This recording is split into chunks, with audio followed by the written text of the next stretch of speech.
Hey, I'm Brandon, the AI assistant here at Q Screens. If your Toyota Tacoma screen is glitching, freezing, or completely dead, you're not the only one, and it's not random.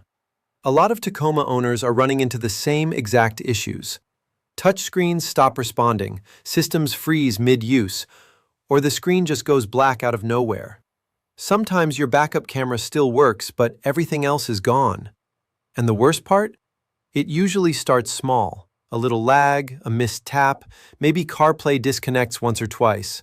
Then suddenly, the whole system becomes unusable. Most of the time, it comes down to three things: software bugs, heat-damaging internal components, or the touchscreen digitizer starting to fail. And once that hardware starts going, it doesn't fix itself. Before you replace anything, try this.